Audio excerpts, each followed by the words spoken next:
우리는 누구나 강해지기를 원합니다. 더 높은 성을 쌓고 더 많은 부를 축적하고 남들이 함부로 대하지 못할 힘을 갖기를 원합니다.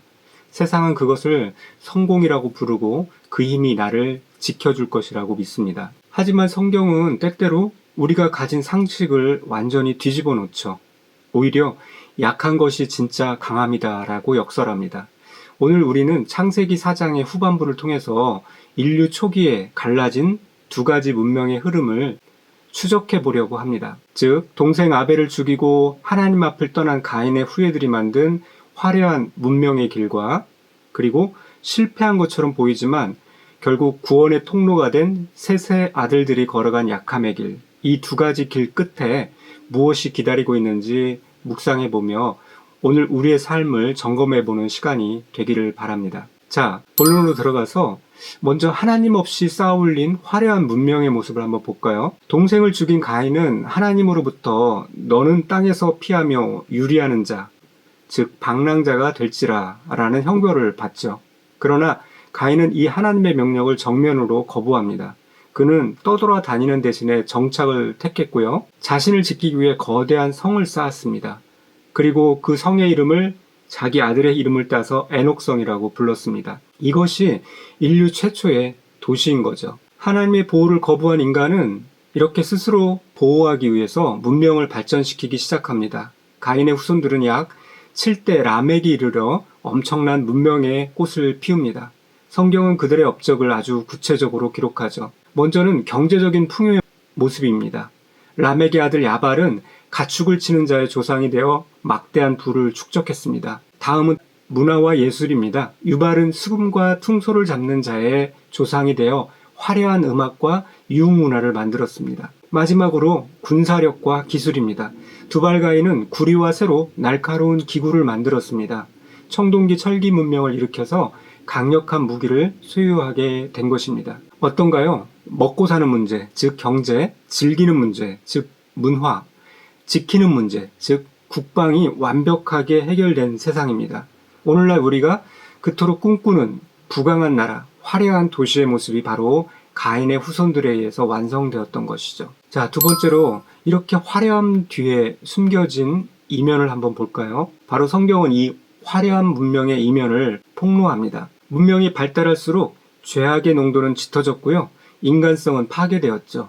그 정점을 보여주는 인물이 바로 가인의 7대 손 라멕입니다. 라멕은 하나님의 창조 질서인 일부 일처제를 깨뜨리고 최초로 두 아내를 맞이합니다. 아내의 이름들도 의미심장합니다. 하나는 아다, 즉 꾸미는 자, 화려함이란 뜻이고요. 다른 한 명은 실라, 딸랑거리는 소리, 유혹이라는 뜻입니다. 외모 지상주의와 쾌락주의가 가정에 침투했음을 보여주죠. 자, 무엇보다도 충격적인 것은요. 라멕이 부른 노래입니다. 일명 검가라고 하는데 그는 자신이 만든 강력한 무기를 믿고 아내들에게 이렇게 노래합니다. 나의 상처로 말미암아 내가 사람을 죽였고 나의 상함으로 말미암아 내가 소년을 죽였도다. 가인을 위하여는 벌이 7배일진데 라멕을 위해서는 벌이 77배로다. 자신에게 작은 상처를 입혔다는 이유로 소년을 죽여놓고 그것을 자랑스럽게 노래하는 장면입니다. 가인을 건드리면 7배의 벌을 받지만 무기를 든 나를 건드리면 77배로 갚아주겠다는 섬뜩한 복수의 선언이기도 하죠. 하나님이 없는 문명은 결국 힘이 정의가 되는 야만의 사회로 전락했습니다. 풍요와 예술과 기술이 넘쳐났지만 그 안에는 살인과 복수, 음란과 교만이 독버섯처럼 자라나고 있었던 것이죠. 반면에 에노스의 모습을 볼까요? 자, 이제 카메라는 180도 돌아가서 아무것도 가진 것이 없는 초라한 가문을 비춥니다. 바로 아벨 대신 주신 아들 셋의 가문입니다. 가인의 후손들이 이렇게 화려한 성을 쌓고 악기를 연주하며 최첨단 무기를 만들 때 성경은 셋의 후손에 대해 아무런 업적도 기록하지 않습니다. 자, 이렇게 기록된 대로라면 그들에겐 도시도 문화도 무기도 없었죠. 세상의 관점에서 보면 완전히 실패한 가문처럼 보입니다. 셋은 아들을 낳고 이름을 에노스라고 지었죠. 그 이름의 뜻이 정말 중요합니다. 에노스는 히브리어로 병들어 죽을 수밖에 없는 존재, 부서지기 쉬운 존재, 약한 사람이라는 뜻입니다. 아마도 셋의 가문은 가인의 후손들이 후두르는 강력한 무기와 폭력 앞에서 철저하게 무력함을 느꼈을 겁니다. 자신들은 스스로 지킬 힘이 전혀 없는, 금방이라도 죽을 수밖에 없는 연약한 존재임을 뼈저리게 깨달았을 것입니다. 그런데 바로 그 지점이 인류 역사를 뒤바꾸는 위대한 반전이 일어나는 지점입니다. 성경은 이렇게 기록하죠.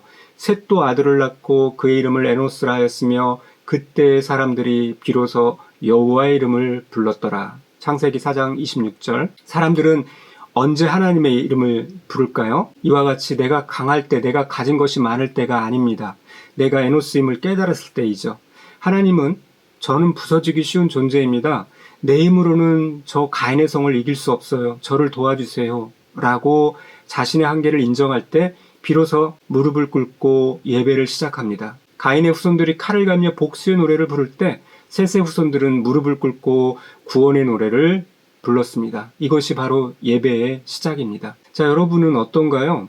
세상은 가인의 길을 동경합니다. 화려한 스펙을 쌓고 남들보다 더 강한 힘을 가져야 한다고, 그래야 안전하다고 말을 합니다. 그러나 성경은 강함이 오히려 인간의 눈을 멀게 하고 죄악으로 이끄는 어리석은 무기가 될 수 있음을 경고하는 거죠. 람에게 칼은 그를 보호한 것이 아니라요, 그를 살인자로 만들었던 것이죠. 반면 셋의 후손들이 보여준 약함은 결코 패배가 아니었습니다. 그 약함 때문에 그들은 하나님을 찾았고요.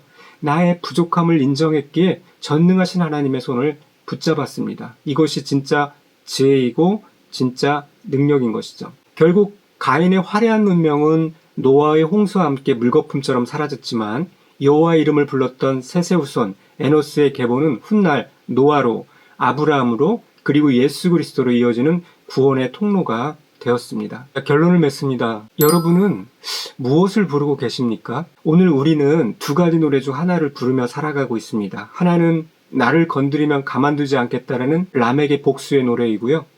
즉, 내 힘, 내 돈, 내 지위를 믿고 부르는 교만의 노래이죠. 또 다른 하나는 주님, 저는 연약합니다. 주님이 없으면 살 수가 없어요. 라는 에노스의 예배입니다. 어떤 노래를 부르든 선택은 자유입니다. 하지만 그 선택의 결과는 너무나 다르죠. 한쪽은 화려해 보이지만 결국 파멸로 향하는 길이고, 한쪽은 초라해 보이지만 영원한 생명으로 향하는 길입니다.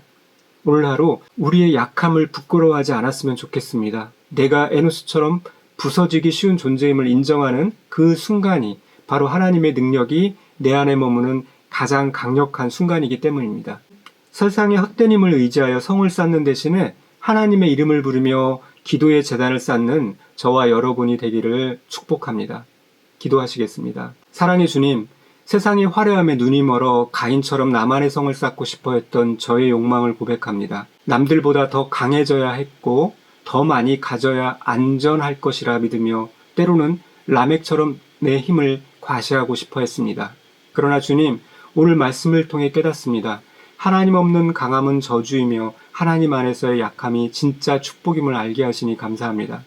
저는 에노스입니다. 저는 병들기 쉽고 상처받기 쉽고 주님의 도움이 없이는 한순간도 살 수 없는 연약한 존재입니다. 이 약함을 인정하며 주님 앞에 무릎을 꿇습니다. 세상의 허울뿐인 강함을 쫓는 대신에 나의 연약함을 제로 삼아 하나님의 능력을 경험하게 하여 주시옵소서. 오늘도 내 힘을 빼고 여호와여 하고 주님의 이름을 부를 때 하늘의 능력으로 저를 덮어 주시옵소서. 예수님의 이름으로 기도합니다. 아멘.